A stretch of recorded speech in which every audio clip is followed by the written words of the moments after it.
வணங்கி வரவேற்கின்றேன்.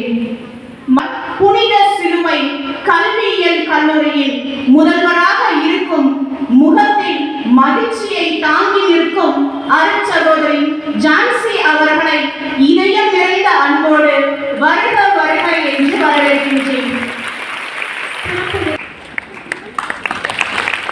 அன்பாய் வழி நடத்தி அறிவாய் கரம் பிடித்து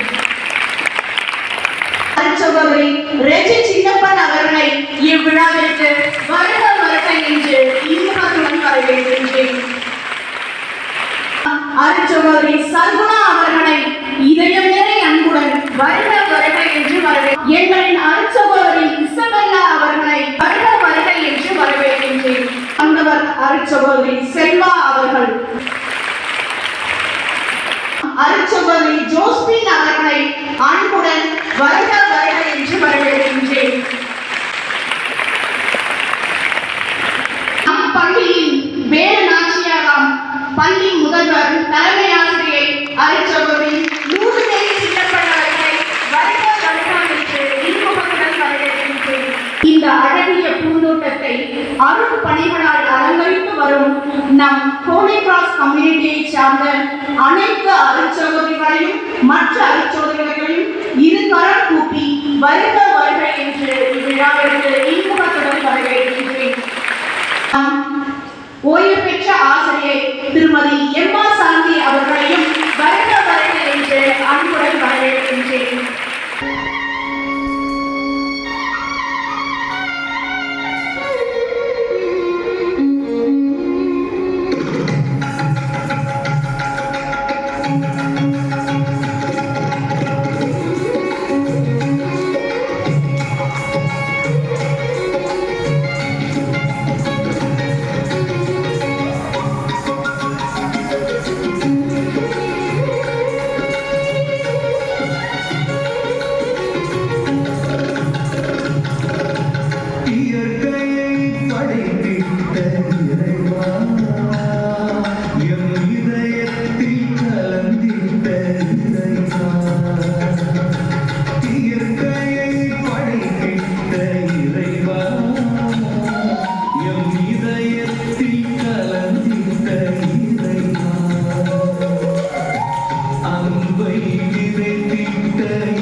கடந்து இன்றும் நம் நினைவில் நிற்பவர் நம் அன்னை கிளாடி எச்சரியல் அவர்கள். அதற்கு காரணம் அவருடைய மதிப்பீடுகளும் அவர் வாழ்ந்த வாழ்க்கை முறையும். இன்றைய தலைப்பு, இன்றைய சூழ்நிலையில் அன்னையின் மதிப்பீடுகள் மாணவிகளில் வெளிப்படுகிறதா இல்லையா? இதை பற்றி உங்கள் 2 பதில சொல்லி முடிக்கிறேன். அன்னை கிளாடி தனக்கென வாழாத, தரத்தில் தாழாத அவரின் பண்புகள் பிளாஸ்ட் பிளாஸ்ட் பிளாஸ்ட். அன்னையின் இறை பக்தியை பயபக்தியோடு கொண்டு வருவது கனிமொழி 11B. வாங்க. இறைபக்தி என்பது எல்லாம் என்னால் மட்டுமாகாத ஒரு பெரிய சக்தி நம்மை வழிநடத்துகிறது என்று நம்ப அறிவு மட்டுமல்ல, இறைவனை நம்பும் இதயமும் தான். அத்தகைய இறைவனை பற்றி கொண்டு வாழ்ந்த நாம் அன்னை கிளாடின் அவர்களை பற்றி உங்களோட பகிர்ந்து கொள்ள விரும்புகிறேன். சிறு வயதிலேயே தன் பெற்றோரை இழந்த நம் அன்னை குடும்ப பொறுப்புகளை ஏற்று இறை சித்தத்திற்குட்பட்டு வாழ்ந்து வெற்றி பெற்றாங்க. அவர் ஒருபோதும் ஜபகரிடமில்லை. அவங்க வாழ்க்கையே ஒரு ஜபமாக இருந்தது. ஒரு சிறு நிகழ்வை கடவுள்னு ஒருத்தர் இருக்காருன்னு நம்பி தன்னோட திட்டத்தை எல்லாம் செயல்படுத்தி இறை சித்தத்திற்குட்பட்டு வாழ்ந்து வெற்றி பெற்றாங்க. அதனாலதான் மாணவிகளே, அவங்க இருந்து 150 வருடத்திற்கு மேலாகியும் நம்ம நினைவுல நிறைந்திருக்காங்க. அவங்களை நம்ம பார்த்ததில்ல, ஆனா அவங்களை பின்பற்றி வாழ்ற நம்ம சிஸ்டர்ஸை பார்த்து அவங்க மதிப்பீடுகளை கற்றுக்கிறோம். ஆகவே மாணவிகளே, இறைவனை தேடுங்கள், உங்கள் பாதை திசை பெறும். இறைவனில் இணைந்திருங்கள், உங்கள் வாழ்வு ஒளி பெறும். எதை செய்தாலும் இறைவனின் மகிமைக்காக செய்யுங்கள். உங்கள் இதயம் இறைவனின் இல்லமாகும். ஜபங்களை உதடுகளில் நிறுத்தாதீர்கள், உங்கள் செயல்களில் தொடருங்கள். அன்னை கிளாடின் வாழ்ந்த இறை நம்பிக்கையை படிப்பதோடு மட்டும் நிறுத்திக் கொள்ளாதீர்கள், அதன்படி வாழுங்கள் என்று கூறி வாய்ப்பளித்ததற்கு நன்றி தெரிவித்து விடைபெறுகிறேன். நன்றி. பக்தி வந்தால் புத்தி வரும், புத்தி வந்தால் சக்தி வரும் என்று கனிவோடு சொன்ன கனிமொழிக்கு நன்றியும் பாராட்டுகளும் பற்றி நம்மோடு பகிர வருகிறார்கள் ஷாஜா. அவையோரையருக்கும் என் முத்தான முதற்கண் காலை வணக்கத்தை தெரிவித்துக் கொள்கின்றேன். பகிர்ந்தால் குறையாது, மாறாக பெருகும் என்பதை தன் வாழ்க்கையால் உலகிற்கு உணர்த்தியவர் நம் அன்னை அவர்கள். ஒரு ஏழை பெண் அன்னை கிட்ட வந்து, எனக்கு முதல் நற்கருணை பெற என்கிட்ட நல்ல ட்ரெஸ்ஸே இல்லை அப்படின்னு சொன்னபோது அவங்க கிட்ட இருந்த 2 ட்ரெஸ்ல ஒரு நல்ல ட்ரெஸ்ஸை அவங்களுக்கு கொடுத்தாங்க. அன்னைக்கு அவங்களுக்கு எவ்வளோ பெரிய பகிர்வு மனப்பான்மைன்னு பார்த்தீங்கன்னா, பகிர்வு என்பது நம்ம கிட்ட அதிகமாக இருக்கிறத கொடுக்கிறது அல்ல, மாறாக தான் கிட்ட இருக்கிறத பிறருக்கு அன்போடு கொடுக்கிறது. மாலை நேர சிறப்பு வகுப்புகள்ல எல்லாரும் சேர்ந்து படிக்கிறோம், கடினமான கருத்துக்களை கேட்டு தெரிஞ்சுக்கிறோம். மதிய உணவு கொண்டு வர மறந்த நம்முடைய சக தோழிகளுக்கு நம்ம உணவெல்லாம் ஷேர் பண்ணிக்கிறோம். அவங்க தனியா சோகமா இருக்கும்போது ஆறுதலா 2 வார்த்தை பேசுறோம். இதெல்லாம் நம்ம கிட்ட பகிர்வு அப்படிங்கிற ஒரு நல்ல பண்பு இருக்கனால தானே நம்ம அவர்கள் வாழ்ந்தது தனக்காக அல்ல, பிறருக்காகத்தான். நாமும் நம்முள் இருப்பதை பகிர்ந்து அன்னை அவர்களின் உண்மையான சீடர்களாக இருப்போம் என்று கூறி வாய்ப்புக்கு நன்றி தெரிவித்து விடைபெறுகிறேன். Bhairavi from Thailand. அனைவருக்கும் வணக்கம். நம் திருச்சிலுவை சபையை நிறுவிய அன்னை கிளாடின் அவர்களின் விண்ணக பிறந்த நாளை கொண்டாடி கொண்டிருக்கும் இவ்வேளையில் அவர்களின் பண்புகளில் உயர்ந்து நின்று நம்மை வாழ்விக்கும் இவ்வுலகையும் உயிர்விக்கும் பண்பு மன்னிப்பு என்பதை அவர் வாழ்வில் நடந்த ஒரு நிகழ்வு மூலம் எடுத்து கூற வந்துள்ளேன். அருட்சகோதரிகள் சல்லவேலி செய்து கொண்டிருக்கும் போது ஏற்கனவே சல்லவேலி செய்து கொண்டிருந்த ஒரு பெண் அவர்கள் மீது பொறாமை கொண்டு மிகவும் மோசமாக திட்டுவார்களாம். வருத்தம் அடைந்த அருட்சகோதரிகள் அன்னையிடம் இவற்றை பகிர்ந்துள்ளார்கள். நம் அன்னை எதையும் மன்னிக்கக்கூடியவர் அல்லவா? அன்று சிலுவையில் இயேசு காட்டிய அதே மன்னிப்பை தன் வாழ்வில் எல்லா கட்டத்திலும் பின்பற்ற வேண்டும் என்ற உறுதியுடன் இருந்தவர் அல்லவா? அருட்சகோதரிகளை அமைதியாக இருக்கும்படி கூறினார். சில வருடங்களுக்கு பிறகு அந்த சலுகை தொழிலாளியின் உடல் நலம் மிகவும் மோசமடைந்து கவனிப்பாரற்று இருந்தாராம். அப்பொழுது நம் அன்னை சென்று அவருடன் இருந்து அவருக்கு வேண்டிய உதவிகளை செய்து அன்பாக கவனித்துக் கொண்டாராம். அன்று சிலுவையில் இயேசு, தந்தையே இவர்களை மன்னியுங்கள் என்று கூறினார். அவர் வழியில் வாழ்ந்த நம் அன்னை அவரை போலவே மன்னிக்கும் மனம் கொண்டவராக இருந்தார் என்பதை நம்மால் மறுக்க முடியுமா என்ன? அறிந்த உள்ள மாணிக்க கோவிலப்பா, அதை மறந்தவர் வாழ்வு தடம் மறந்தே போகும் அப்பா என்று கவிஞர் ஆலங்குடி சோமு அவர்களின் வரிகளுக்கு ஏற்ப வாழ்ந்த நம் அன்னையை போல் தடம் பதிந்து வாழ முயற்சிப்போம் என்று கூறி வாய்ப்புக்கு நன்றி கூறி விடைபெறுகிறேன். நன்றி, வணக்கம். அன்னையின் விடாமுயற்சியை பற்றி பேச வருகிறார் ரஸ்மித்ரா from 12A. அனைவருக்கும் வணக்கம். வாழ்க்கையில் வெற்றி பெற்றவர்கள் எவரும் ஒருபோதும் தோல்வியை காணாதவர்கள் அல்ல, தோல்வியை கண்டு துவண்டு போகாதவர்கள். அத்தகைய உண்மையை தன் வாழ்வால் உலகிற்கு உணர்த்தியவர் அன்னை கிளாடின் அவர்கள். மலர்களால் விரிக்கப்பட்ட பாதை அல்ல, முட்களால் நிரம்பிய பயணம்.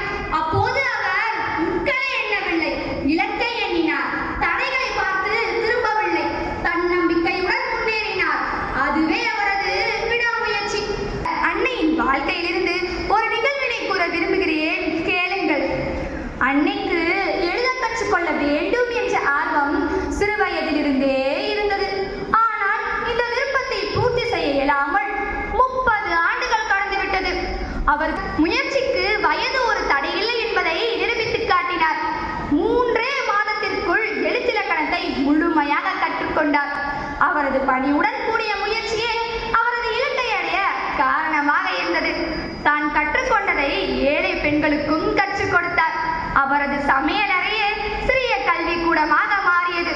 என்று விரும்பினால் அன்னையின் வாழ்க்கையில் இருந்து 2 பண்புகளை மட்டுமாவது கற்றுக்கொள்ளுங்கள். சிறிய முயற்சியும் பெரிய வெற்றியாக மாறலாம். விழுந்தால் எழுந்திடுங்கள், தோற்றால் கற்றுக்கொள்ளுங்கள், சோர்ந்தால் இறைவனை நம்புங்கள், வென்றால் பணிவோடு வாழுங்கள் என்று கூறி விடைபெறுகிறேன். நன்றி, வணக்கம். இங்கு கூடியிருக்கும் அவையோர்கள் அனைவருக்கும் என் முத்தான முதற்கண் வணக்கங்கள். அன்னை என்ற சொல்லே அன்பை தாங்கி இருக்கும் சொல் என்று நாம் அனைவரும் அறிந்துள்ளோம். கருணை, இரக்கம், மன்னிப்பு, தியாகம், பகிர்வு, தாழ்ச்சி என பல மதிப்பீடுகளின் பிறப்பிடமாக விளங்குவது அன்பு மட்டுமே.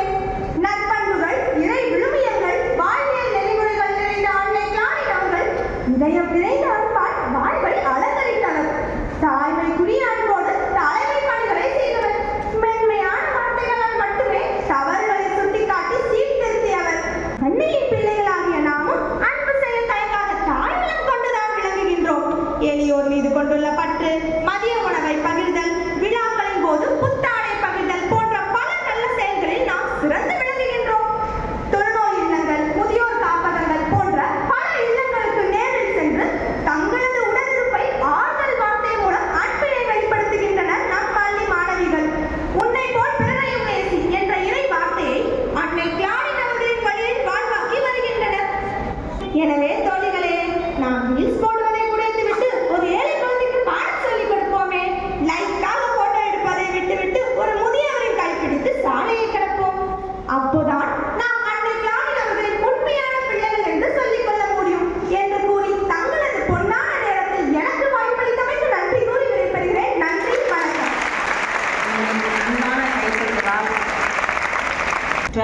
பிரணயா.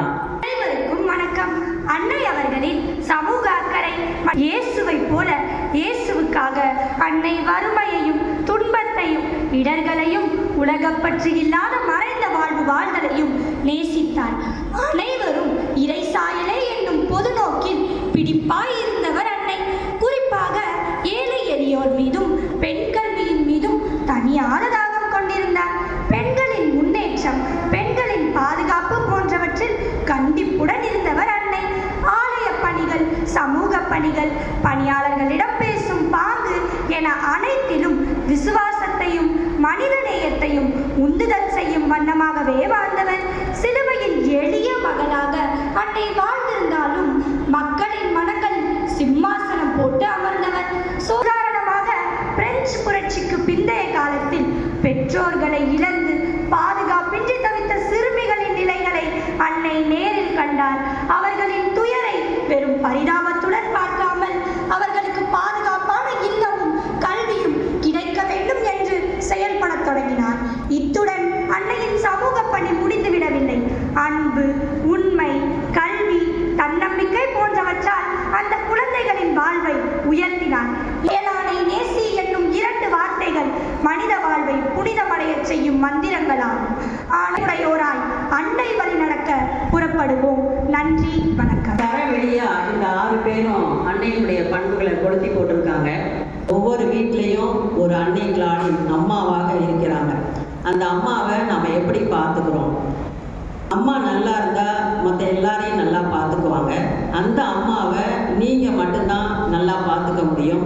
அந்த கடமையை நான் இன்னைக்கு உங்கள்கிட்ட கொடுக்குறேன். 2வது தண்ணீர். 3ஆம் உலகப் போரே தண்ணிக்கு தான் வருது அப்படின்னு சொல்லுவாங்க. தண்ணியால் தான் வரும் அப்படின்னு சொல்கிறாங்க. போர் வருதோ இல்லையோ போர்வெல் வாட்டரை நம்ம சிக்கனமாக பயன்படுத்தணும். அடுத்து ஹோலி கிராஸ்னாலே கெத்து.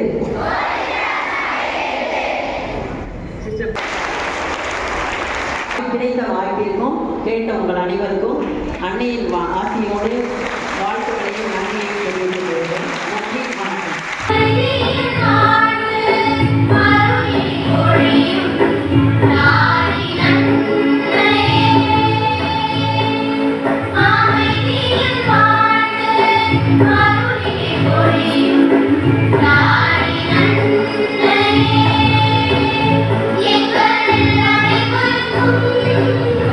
அன்னையாய்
இந்த பள்ளிக்கூடத்திற்கெல்லாம் வரும்போது நான் வியந்து பார்க்கிற ஒரு விஷயம் எப்படின்னா, அது என்ன நிகழ்வாக இருக்கட்டும், உங்கள் ஆசிரியர் பெருமக்களும் இந்த மாணவ செல்வங்களும் அனைத்து நிகழ்ச்சிகளையும் உங்கள் சொந்த குரல்ல, உங்கள் சொந்த திறமையை, முக்கியமாக நான் எது ரொம்ப ஆச்சரியப்பட்டு பார்ப்பேன் அப்படின்னா, ஒவ்வொரு நிகழ்வுக்கும் நீங்கள் எடுக்கிற தலைப்பிலேருந்து அந்த தலைப்பை ஒட்டிய எல்லா நிகழ்வுகளிலையும் அந்த சொல் செறிவு, கருத்தாக்கம், பிள்ளைகள் இந்த ஸ்டேஜில் அந்த சொல் ஆடல், அவருடைய திறமை இதெல்லாம் பார்க்கும்போது ஹோலி கிராஸ் ஹையர் செகண்டரி ஸ்கூலுக்குனே, இந்த கூட்டு ஸ்கூலுக்குனே ஒரு தனித்துவம் இருக்கிறது.